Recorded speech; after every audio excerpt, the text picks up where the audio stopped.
वेदास्तथा स्मृतिगिरो यमचिन्त्य शक्तिं सृष्टिस्थितिप्रलयकारणमामनन्ति तं श्यामसुन्दरमविक्रियमात्ममूर्तिं सर्वेश्वरं प्रणतिमात्रवशं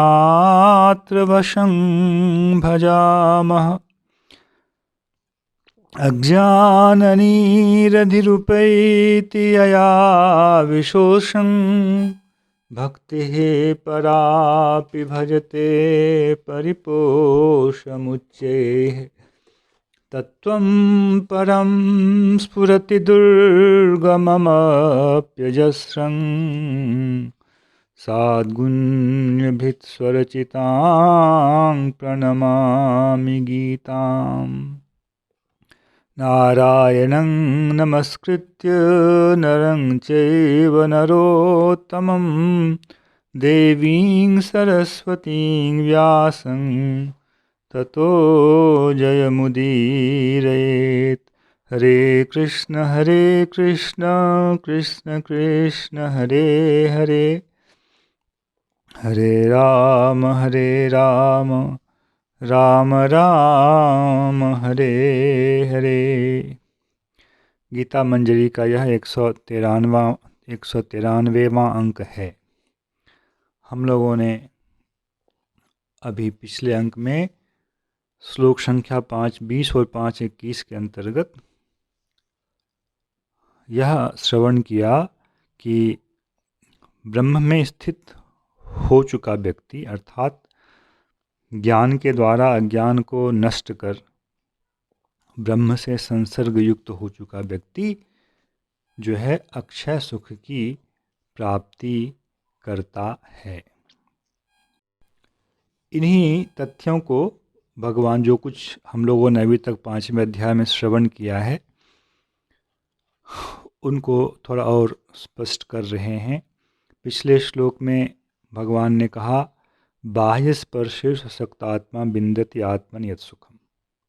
बाह्य स्पर्श अर्थात रूप रस गंध इत्यादि जो विषय हैं ज्ञानेंद्रियों के, उससे उसमें आसक्त नहीं रहने वाला, उससे संसर्गित नहीं रहने वाला, तो उससे संसर्ग क्यों नहीं करना चाहिए और क्यों हमें इस अक्षय सुख के लिए प्रयत्न करना चाहिए, इस विषय को भगवान अगले श्लोक 5.22 में स्पष्ट कर रहे हैं। ये ही संस्पर्शजा भोगा दुःखयोनय एव ते आद्यन्तवन्तः कौन्तेय न तेषु रमते बुधः। ब्रह्म योग को प्राप्त जीवात्मा अक्षय सुख की प्राप्ति करता है। इसके विपरीत जो इंद्रियों के रूप रस आदि विषयों में आसक्त होता है, संस्पर्शजा भोगाः, इंद्रिय और इंद्रिय के संसर्ग से जो भोग उपभोग सुख भोग हमें प्राप्त होता है वह उस समय भले ही हमारे लिए सुखकर हो, किंतु भगवान बोलते हैं दुख योनयः एव ते, वे सभी दुख के कारण हैं। अभी हमें उसे सुख प्राप्त होता है तत्क्षण, किंतु उन सब का ही अंतिम परिणाम जो है वह दुख में पर्यवसित होता है। हमें मीठा खाना अच्छा लगता है, तीखा खाना अच्छा लगता है। जब खा रहे होते हैं तो अवश्य ही जिह्वा के माध्यम से हमें सुख की प्राप्ति होती है। जिह्वा में वह कामना है, रजोगुण के कारण, रजोगुण का अधिष्ठान है जिह्वा, रसना, और उसको 6 प्रकार के रस में से ये 2-3 रस बहुत अच्छे लगते हैं। कसेला रस अच्छा नहीं लगता है उसको। मीठा, खट्टा, नमकीन और तीखा नीम वाला अच्छा नहीं लगता और आंवला वाला अच्छा नहीं लगता उनको। तो इस समय यह हमें भले ही अच्छे लगें, किंतु कई स्तरों पर इनका जो प्रभाव है वे अंत में हमारे लिए दुख ही देते हैं। इसलिए इनको दुख योनि कहा गया। दुख की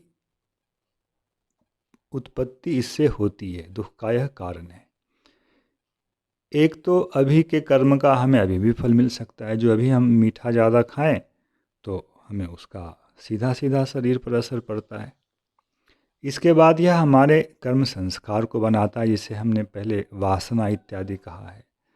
फिर इसके पीछे जो हमारी पद्धतियां हैं करने की, मानसिकता है, इन सब से फिर हमें भविष्य में क्या फल मिलेगा, कई बातें इसमें युक्त होती हैं। तो अंत में कई प्रकार से हमें यह दुख देने वाला होता है। आज का संस्कार पीछे के कर्मों का संस्कार है। आज का कर्म आगे के संस्कारों को बनाएगा और हम सदा इस संस्कार के द्वारा अधीन रहेंगे। यह प्रकृति का कार्य है। प्रकृति हमें अपने अधीन करके रखती है। इसलिए इंद्रिय संसर्ग से उत्पन्न जो भोग हैं, इनसे हमें दूर रहना चाहिए। ये ही संस्पर्शजा भोगा दुःखयो नय एव ते। यह तो पहला हेतु दिया। अब दो हेतु और दे रहे हैं। आद्यंतवन्तः कौन्तेय, यह उत्पन्न हुआ और यह नष्ट हो जाएगा। कोई भी इंद्रियजन्य सुख जो है वह अनादि नहीं है और अनंत नहीं है, किंतु ब्रह्म से जो सुख हमें प्राप्त हुआ उसको भगवान ने कहा अक्षय। एक बार उस सुख से केवल हमें संपर्क करना है और वह संपर्क हो जाने के बाद उसका कभी नाश नहीं होता है।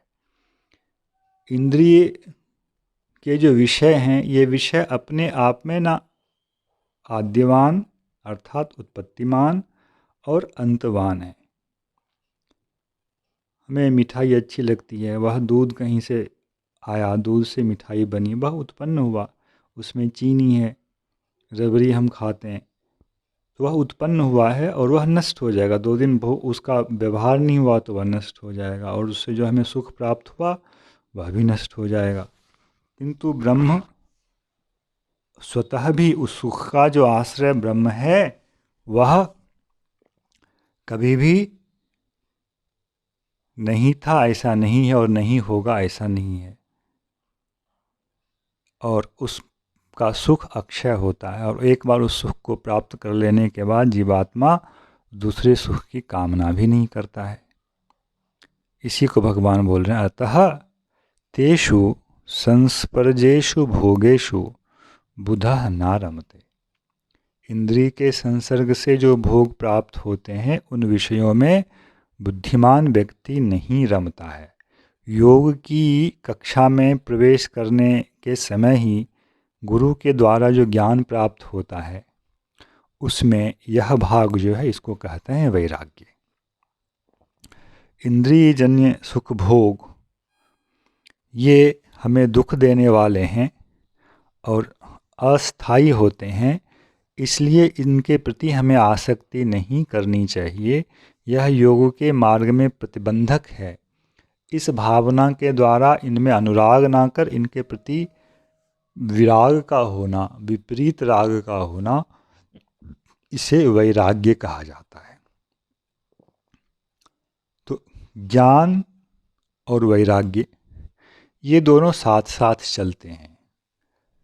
गुरु के द्वारा प्रदत्त ज्ञान और हमारे द्वारा वैराग्य का आचरण, इसको शास्त्र में ज्ञान वैराग्य कहा जाता है और इसकी बहुत उपयोगिता होती है। चाहे कर्म मार्ग हो, चाहे सांख्य का मार्ग हो, चाहे अष्टांग योग का मार्ग हो, चाहे भक्ति योग का मार्ग हो, ज्ञान वैराग्य हमेशा ही उपयोगी होते हैं।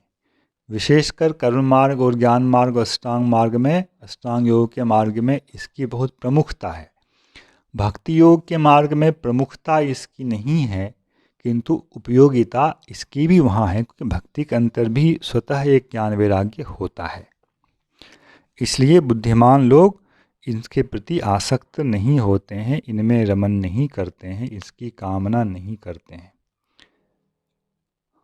5:23 में भगवान कह रहे हैं, शक्नोति हैव यः सोढुं प्राक् शरीर विमोक्षणात् काम क्रोधोद्भवं वेगं स युक्तः स सुखी नरः।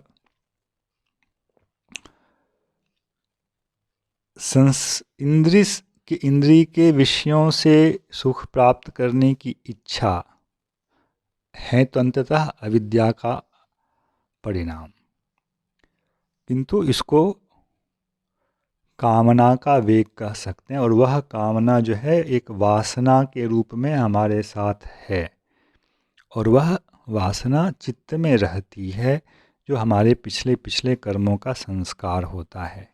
तो भगवान बोल रहे हैं, प्राक शरीर विमोक्षणात्, शरीर के छूटने से पहले, योग मार्ग जब से आरंभ किया तब से शरीर छूटने तक, यह जो काम और क्रोध से उत्पन्न वेग है, जिसके अधीन होकर हम यह कार्य करते हैं, हमें यह समझ में नहीं आता है कि हम अधीन हैं। हमें तो लगता है हमें अच्छा लगता है इसलिए हमें करना चाहिए, किंतु वस्तुतः जीवात्मा प्रकृति के अधीन है। अज्ञानेन आवृतम ज्ञानम, उसका जो अपना स्वरूपभूत ज्ञान है वह प्रकृति की अविद्या के द्वारा आवृत है। वह सत्य को नहीं समझ रहा है, वह अधीन है। इस देह में, इंद्रियों में उसका अहम का भाव है, और प्रकृति के द्वारा ही प्रेरणा हो रही है। स्वभावस्तु प्रवर्तते भगवान ने कहा है पीछे, न कर्म फल संयोगम स्वभावस्तु प्रवर्तते 5:14 में। तो प्रकृति ही इसमें प्रवृत्त हो रही है, किंतु इन उपकरणों में, देह, मन और इंद्रियों में अहंकार का जो भाव जीवात्मा का है अपने से संबंधित, वह उसके लिए विपत्ति है। काम और क्रोध के वेग को उसे सहना चाहिए, भगवान कह रहे हैं। और जो शरीर छोड़ने से पहले इसको ठीक प्रकार से सहने में समर्थ हो जाता है, यह भी युक्त होने का एक बाह्य लक्षण है। और इसी को ही शब्दांतरों में भगवान ने पहले कहा है, न प्रहिष्येत प्रियम प्राप्य नोद्विजेत प्राप्य चा प्रियम स्थिर बुद्धिर्सम्मूढ़ो ब्रह्मविद ब्रह्मणि स्थिता। प्रिय को प्राप्त करके वह हर्षित नहीं होता है, अप्रिय को प्राप्त कर वह उद्विग्न नहीं होता है। वह स युक्तः, ऐसा व्यक्ति युक्त है, सह सुखी, और वह जो है सुखी भी होता है। जो उसको सह नहीं पाता है वह हमेशा कामनाओं के द्वारा दुखी रहता है, और कामनाओं की पूर्ति यथार्थ में आज तक किसी की नहीं हुई है। कामनाओं के लिए जो वासना है वह कभी भी पूर्ण हमारी नहीं होती है। हम जिह्वा से भले ही ना खा पाएँ ज़्यादा, किंतु खाते रहने की जो लालसा है वह कभी मिटती है क्या? जन्म से हम खा रहे हैं उन्हीं चीज़ों को, उसकी लालसा हमारी नहीं मिटती है। इसलिए उस लालसा का निराकरण जो है वह केवल योग के मार्ग से हो सकता है, और जब तक वह लालसा है तब तक हम दुखी हैं। इसलिए हमें वैराग्य का भी अवलंबन करना ही चाहिए। योऽन्तः सुखोऽन्तरारामस्तथान्तर्ज्योतिरेव यः स योगी ब्रह्मनिर्वाणं ब्रह्मभूतोऽधिगच्छति। इसलिए बाह्य विषय जो हैं, बाह्य स्पर्शे स्वशक्त आत्मा, उसके विपरीत कौन होंगे? बाह्य विषयों में नहीं, उसको अंतः जो भीतर ही सुख है उसमें ही उसको रमन करना पड़ेगा।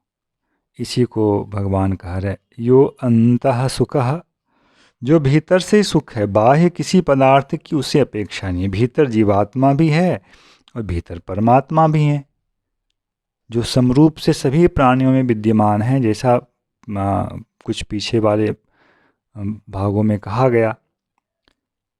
अंतः सुखः, वह भीतर ही सुखी है। आत्मा और परमात्मा का जो संयोग उसे प्राप्त है वह भीतर प्राप्त है, उससे वह सुखी है। अंतः सुखः अंतराराम, वहाँ उनके साथ ही रमन करता है। जीवात्मा परमात्मा के साथ ही रमन करता है, ना कि वह वर्तमान में हम लोग जिस प्रकार विषयों में रमन करते हैं वह विषयों में रमन करता है।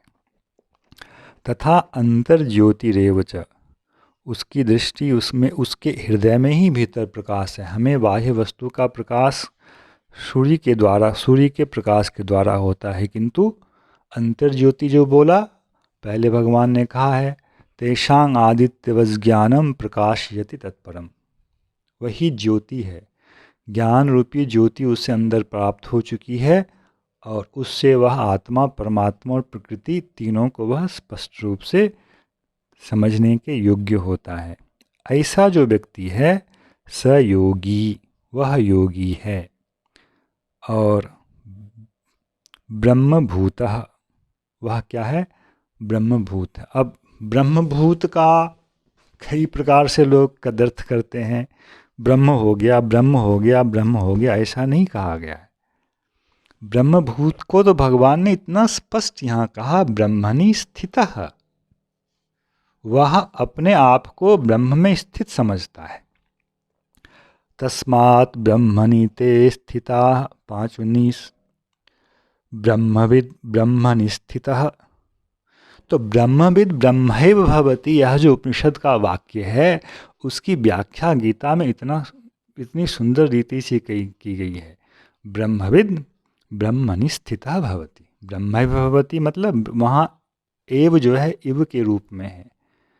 सा ब्रह्म इव भवति, ब्रह्म सा का मतलब क्या है? यहाँ ब्रह्म सा का मतलब ये समत्व। भगवान ने ये जो व्याख्या यहाँ दी है, सुनिचैव सपाके च पंडिताः समदर्शनः इहैव तेर्जितः सर्गो येषां साम्ये स्थितं मनः निर्दोषं हि समं ब्रह्म तस्मात् ब्रह्मणि ते स्थिताः। यह समता का जो भाव है प्रकृति के प्रति, वह उसके अंदर आ जाता है। यही है ब्रह्म में स्थित होना, ब्रह्म जैसा हो जाना। ना कि स्वरूपतः दोनों एक हो गए, स्वरूपतः दोनों दो हैं, किंतु ब्रह्म जो है वह जीवात्मा का आश्रय है।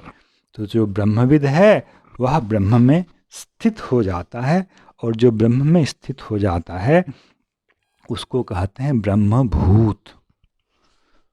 ब्रह्म में हो जाना, ब्रह्मभूत, ब्रह्म में स्थित हो जाना, ब्रह्मभूत हो जाना, ब्रह्म जैसा हो जाना।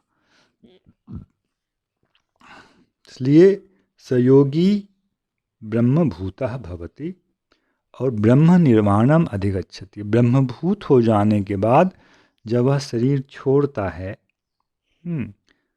प्राक शरीर विमोक्षणात् यह काम क्रोधोद्भवम वेगम शक्नोति, यह जो भगवान ने कहा है उसको फल क्या मिलता है? वह तो वर्तमान दशा में ब्रह्मभूत है, और जब शरीर छोड़ता है, शरीर विमोक्षणात् अनंतरम, वह क्या करता है? ब्रह्म निर्वाणम अधिगच्छति, ब्रह्म में गति को प्राप्त करता है। सामान्य लोग जब शरीर छोड़ते हैं तो गति कहाँ होती है उनकी?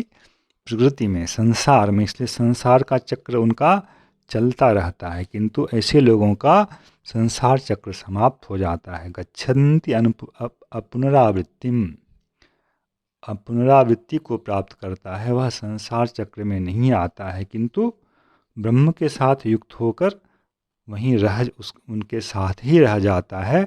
आगे उसकी कोई गति नहीं होती है। ब्रह्म निर्वाणम, निर्वाण का मतलब होता है गति। वा गति गंधन यो, यह धातु है वा, मतलब उसका एक अर्थ है गति। वा से ही वात बना है, वायु जिसको बोलते हैं, वह गतिशील है इसलिए उसको वात बोलते हैं। वाण का मतलब वहाँ पहुँच जाना। ब्रह्म में आत्यंतिक रूप से पहुँच जाने को ही ब्रह्म निर्वाण कहते हैं। अब उसका विच्छेद नहीं होगा। अभी क्या है, ब्रह्म में आज भी जीवात्मा स्थित है, किंतु जीवात्मा को यह अनुभव नहीं है कि मैं ब्रह्म में हूँ। जीवात्मा को अनुभव क्या है, मैं शरीर में हूँ, मैं संसार में हूँ। तो ब्रह्म निर्वाण का अर्थ यही है, प्रकृति के संयोग से मुक्त हो जाना और फिर ब्रह्म के संयोग का अनुभव करना, यही है ब्रह्म निर्वाण। और ब्रह्म का यह जो संबंध है उसका कभी विच्छेद भविष्य में ना होना। और यही भगवान ने गीता के दूसरे अध्याय के 72वें श्लोक में 71 और 72वें को समझें तो जहाँ उन्होंने कहा है, विहाय कामान यह सर्वान पुमांस सरति निस्पृहः निर्ममो निरहंकारः स शांतिमति गच्छति। सारी कामनाओं को छोड़ करके, सारी स्पृहाओं से रहित होकर, सारी ममताओं से रहित होकर, सारे अहंकारों से रहित होकर जो विचरण करता है वह शांति को प्राप्त करता है। और यही पिछले श्लोक में यहाँ कहा गया 5वें अध्याय में, पीछे के कुछ श्लोकों में। और ऐसा ब्राह्मी स्थिति, यह ब्राह्मी स्थिति है, पार्थ नैनाम प्राप्य विमोहयति। इस स्थिति को जिसने प्राप्त कर लिया वह विमोहित नहीं होता, उसका सब ज्ञान ठीक है। अभी मुख्य अज्ञान क्या है, देह को हम लोग आत्मा मानते हैं, देह से अपना परिचय मानते हैं। स्थित्वा अश्याम अंत काले भी, इसमें अंत काल में भी, यही यहाँ भगवान का है, प्राक शरीर विमोक्षणात्, शरीर छोड़ने से पहले भी यदि इस दशा में हम पहुँच जाते हैं, काम क्रोध के वेगों को हम पूर्ण रूप से सह सकें, तो भगवान ने वहाँ कहा स्थित्वा अश्याम अंत काले भी ब्रह्म निर्वाणम गच्छति, वह ब्रह्म निर्वाण को प्राप्त करता है। इन्हीं चीज़ों को यहाँ कह रहे हैं। जय श्री कृष्ण। हरे कृष्ण कृष्ण कृष्ण हरे हरे, हरे राम राम राम हरे हरे।